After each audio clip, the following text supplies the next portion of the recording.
All right, today we're going to be digging into a Kawasaki KLX110. We're going to be replacing the chain and sprockets, both the rear and the front sprocket as well as the chain. I'm going to show you which kit we purchased for this, what sprockets I do and don't like.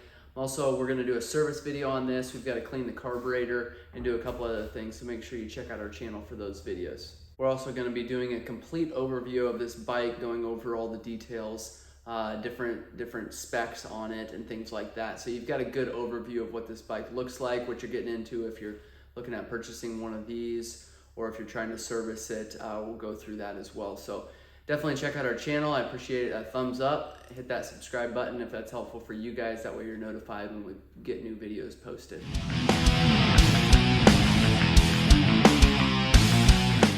All right, I'm gonna get you real up close and personal with this rear end here, because what we're gonna do is actually pull this axle.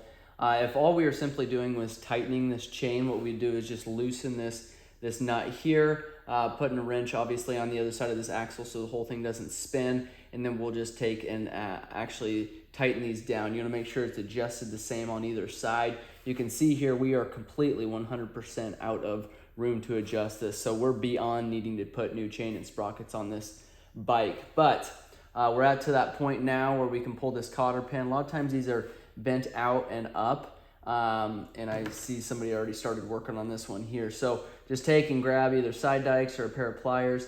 I don't like to reuse these, although sometimes we're forced to if we don't have the right size. Typically, if they've only been just used once and they haven't been abused, going back together at some other point, you can take and reuse these. So that's what the cotter pin looks like there. Now you can take and put a wrench on it, and making sure the bike doesn't drop off the stand there. I'm gonna take and loosen this up. We are gonna have to grab a wrench probably and hold the other side, but for now we can loosen this up. And then I'm gonna grab a wrench. All right, so we've got a 22 millimeter nut on this side, and this the axle that runs all the way through, that's gonna be a 14. So we're gonna take and we're gonna finish loosening that up all the way. And then you can see there we've got some movement on that rear end. So you can see that there. Just being really careful we don't drop this bike off the stand. So to pull that nut the rest of the way off, these will actually just take and slide off, which is fine, not a big deal. But going back together, obviously we're gonna make sure we need to run this nut all the way back. Typically they would have a lock nut on here as well. This has got an actual locking nut rather than like another secondary nut that slides in there and tightens that up so that this doesn't move and your chain go out of adjustment. So we're gonna actually take and put a separate nut on there to be that locking nut for this piece when we go back together. So since we're here, we'll take and I'm not actually gonna pull this axle out quite yet, because what's gonna happen is that bike's gonna wanna flip forward onto the front wheel. So I put a strap on here to kind of hold everything secure, but I am gonna pull this cover off, the countershaft sprocket cover, which is this. It looks like 3 8mm. I'll verify that. And then we'll get to the front sprocket here. So I'll go work my way to the front side here, and we'll go ahead and remove. I think what has actually happened is the chain has actually cracked some of that case. So we got that cover pulled off there. You can see there's our sprocket. And I'll zoom in here so you get a better view. There's our sprocket there. So we're gonna need snap ring pliers to remove that. And then at that point, we can just go ahead and pull that rear axle. All right, to pull this then, just use snap ring pliers here. These are something you can order a set of them. I like to get a good quality brand on these, because what happens is if you don't have a good quality brand, it'll actually take and break the tips off of there, and they're useless at that point. So if you've got a good quality brand that you like, grab those, because you'll use them again in the future. So you can work that sprocket off of there, and then that's what the sprocket looks like there. All right, once we've located the master link, which is here, I like to take a flat screwdriver, pry on there a little bit, kind of wedge it open. It's a lot easier if you've got another set of hands doing this, or at least not spinning that wheel. So you can pry it open, you can get something in behind there, whatever it takes to get this clip off of here. And I'll give you a close up here when we're finished. Once you can kind of get in behind it and pry on it a little bit, makes it a whole lot easier, because then you can just push it off of there. But what you don't want to happen is, because there's obviously a groove behind here, you don't want to take and let that fall back down into place. So if you can kind of drop that down, again, I'll show you this with a close-up here. And I've done other videos on replacing chains, so if you don't get the right idea from this one, maybe go watch another one of our videos and you can get the right idea from one of those. So I just spun it around there. Now you're able to just take and slide it off. Now you can either sometimes you can take and push these out, depending on how much dirt and debris is in there. Sometimes you can't. So we'll take and pop it off with a screwdriver.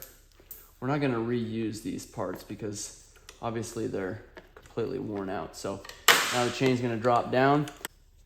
This is the old master link here. So you can see the pieces. So you've got this, it comes in from the back side. This comes in from the side facing you, and then you've got your clip. I'll tell you this again because it's super important when it comes time to reinstall this, but you'll want this clip with the inside, with the groove facing back. So when the chain spins, the groove is gonna be on the back side. So you take and slide that in like that. I like to just take and push it in and then take and snap it into place there. So that's the master link. That was a quick overview of it. Now we can just take and finish taking that chain off. Once we've slid that chain completely off, kind of dropped it down the back there, now we're gonna take and actually remove that rear wheel. So we gotta be careful again that we don't let that bike flip forward. Let's take and push that rear wheel or that rear axle out. Okay, here's our strap, and this strap is just holding the bike on the stand so it doesn't flip off. So we popped this off here. We started sliding that axle out. Obviously this is our chain adjuster here, so that's gonna come with us. We've also got a spacer over here. And then we have got your brake drum, and it's gonna be really hard for me to keep my hand out of the way for you, but I'm gonna pull this axle. We're gonna have a spacer that's gonna drop. So here's the spacer. Now you can just take and kind of roll that axle or that wheel back a little bit. Any way that you can get that brake drum or that brake panel off of there is an okay way of doing it. We had a spacer fall out the other side. We rolled the whole thing down. That way it allowed us to get the drum or the brake panel and the shoes out of the drum. So we got them out now. Now this wheel is completely separate, and your brake drum caliper here just sits right like that. We'll grab the other spacer so we don't forget it. I'm gonna set that with the axle and kind of keep those pieces together along with the chain adjuster here. So all those pieces together, I'm gonna take this rear sprocket, put it on the bench so you can see it a little bit better, and then we'll go from there. All right, we have the sprocket and the rear wheel off. Now I can just if I want, I can just take and pull this off of there, which may be what we ended up doing. But first of all, I'm gonna take and loosen these up. And sometimes that's a little easier if you have it setting in this wheel, just to give it something to kind of hold onto the sprocket so you're not wrestling that at the same time. One thing that is helpful when you go to replace these sprockets is to grab an impact and a socket rather than trying to use a wrench or a ratchet. That way you're not fighting this whole thing spinning. So set that on there. I'm gonna pull those off, and it's fairly easy just to remove these. There shouldn't be a lot of torque on there. I'll get you those torque specs. The other thing that I want to mention is going back together, you do want to Loctite these. It'd be a bad day if these bolts came out when you're out riding or racing. All right, and then our last one we have here, remove that. Now I want to show you what this does. If we were to take then at this point and pull sprockets off, if we were to take and lift this up, these bolts would actually drop out the back side. So you can see that there, they come out the back side, and they are grooved on one side, or they've got a flat spot, and that's because it's gonna sit right in there, and that's gonna hold those. So you aren't physically having to hold those with your hands when you tighten these up, but as long as you've got pressure on the back side so that those will sit in that groove area there, which is what we're gonna do. We're gonna stick that back on. That way we can tighten these up without having to hold those bolts. All right, we're gonna go with a JT sprocket. This is gonna be an all black sprocket. I'm gonna get you some specifications on what you should run on these for a size. But I do know there was quite a bit of aftermarket stuff done to this bike before we got it. And we wanted to go back with the stock setting. So this is gonna be substantially smaller than it is now. And I'll show you the difference here. All right, so going back together then, interesting story. So I pulled this off. I pulled the sprocket out of the bag that we were gonna put on there, and it turns out they had shipped us a 33 tooth and we had on there a 40 tooth. So you can see the difference there, massive difference. And while this one might work, it's not really what we're going for. So just for the sake of the video, we're gonna throw this back on there so we can get the bike off the lift and move on with our day. This is about a 15-minute project here. So rather than hold the whole project up, I'm gonna throw this back on there. We're gonna order the correct sprocket.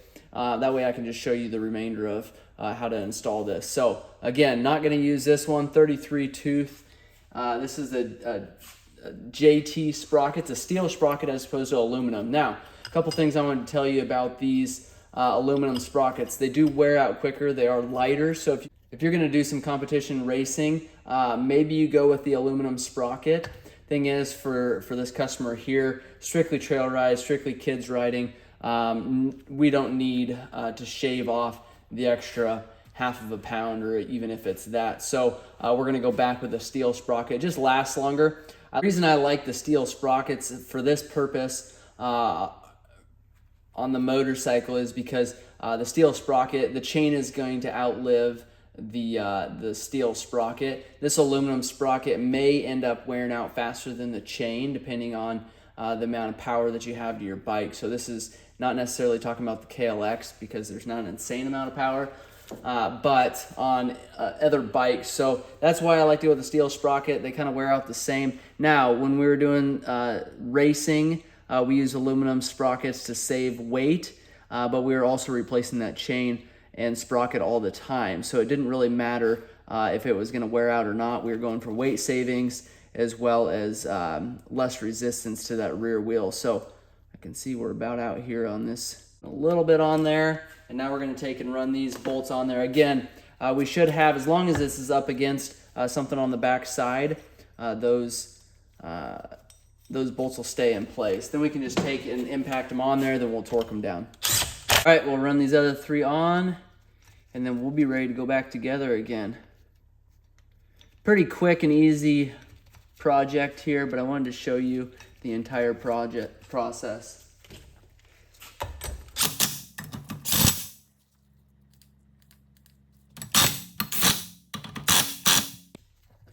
I actually have to reset this one down. So sometimes if you can't get, like I started this one and then it didn't sit properly, it ended up that we had to take and pull this nut off of here, flip it upside down, and get that in the right place before going back together. The reason why, if we had not have done that, it would have been loose. Eventually that would have worked itself to a spot where it was loose. Had we not had Loctite on there, for sure, this bolt would have been off of there. We'd have destroyed potentially the wheel or the center hub here, definitely this sprocket hub, and a couple other parts. So that's why it's important to get these Loctite. It's important that they're seated properly. So if you look back here, they all should be sitting down into place where they need to be. So we're gonna put that in there, put this spacer in there. We'll set this back on here. We might have to work that spacer into place again if it falls out. There we go. Now we're ready to go back together. Not ideal since we're not completely finishing this project, but at least I'll give you an idea what to do here. Okay, going back together, what we're gonna do is, first thing I'm gonna do is I'm gonna find our spacers, find our axle. We're gonna make sure we grease this axle shaft. So I'm gonna take and do that now. All right, we got a nice thin layer of grease on that axle. Now we're gonna take and run this wheel up and then set the brake shoes inside of the drum. And then we're gonna take and kind of roll that back panel up. Once we roll that back panel up, just remembering at the same time that we've got spacers on either side, so we want to keep in mind that we don't forget those.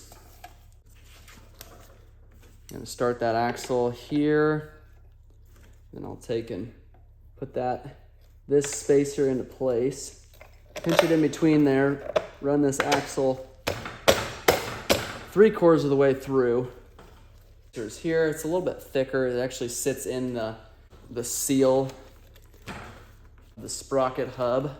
Obviously, you're gonna wanna line this chain adjuster up. We're gonna have to make some adjustments on that right away to get that chain on. So, got the axle on there. At least that'll hold the wheel in place while we do get our chain and our countershaft sprocket on. And then that'll allow us to adjust this chain adjust here. All right, countershaft sprocket. We've got a 14 tooth. That's what we had on it. We're gonna go back with the same thing.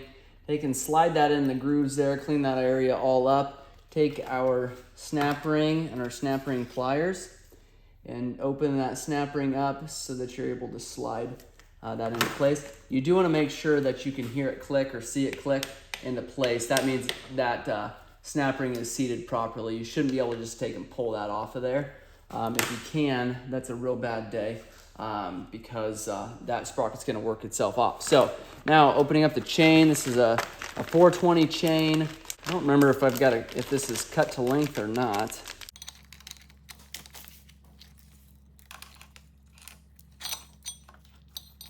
All right, we've got the chain wrapped around here. Now what we're gonna do is put it on the back sprocket here. I'll get you to a place where you can see this a little bit better. We're gonna put this master link on, and I want to show you how to do that. We've got the new master link here. I'm trying to hold a couple different things and show you this.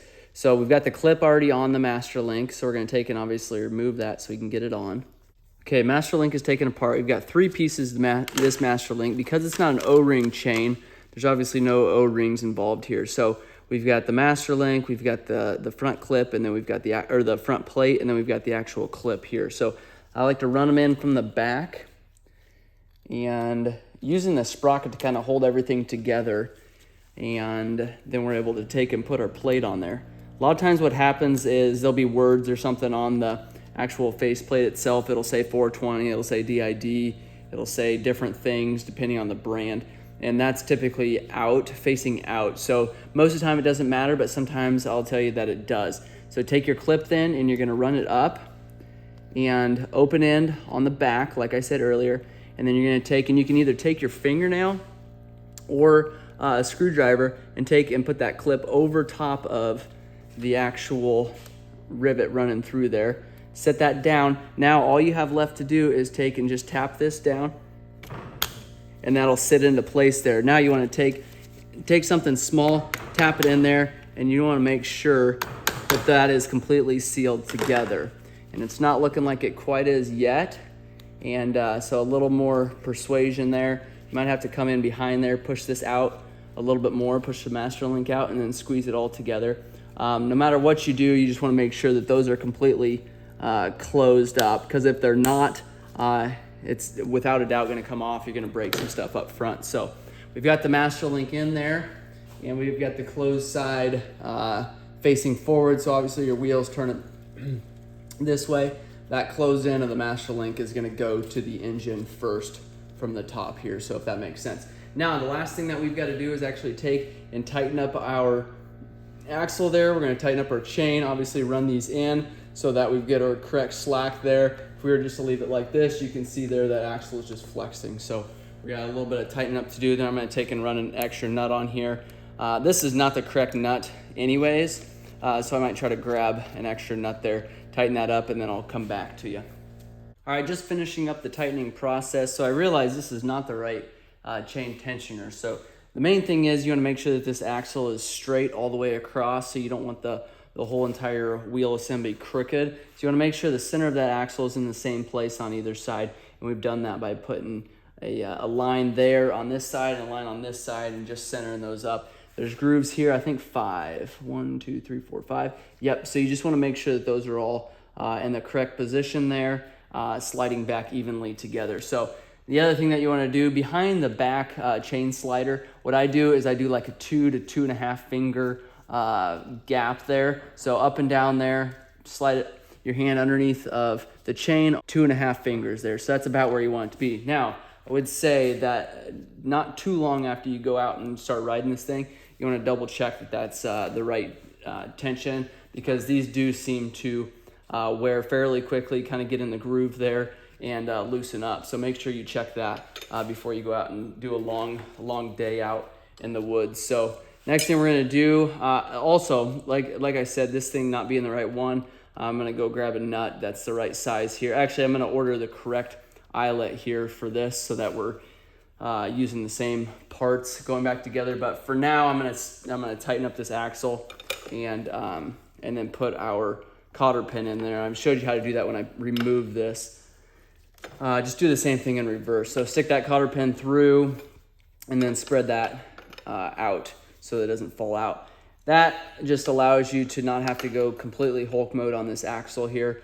You do want to get it snug. I'll get you those specs down in the comments below. That way you have those, but you, again, don't have to go Hulk mode on this axle because you've got that cotter pin running through there. So that is a chain and sprocket swap on a KLX110. It's gonna be the exact same process on the DRZ 110. I can't remember if I mentioned that earlier. And a couple other years and models as well. I believe the KDX, stuff like that. So make sure you check out our other videos on the KLX110s and the DRZ 110s. Make sure you check out our channel for any other helpful videos that you may need. Thanks for watching.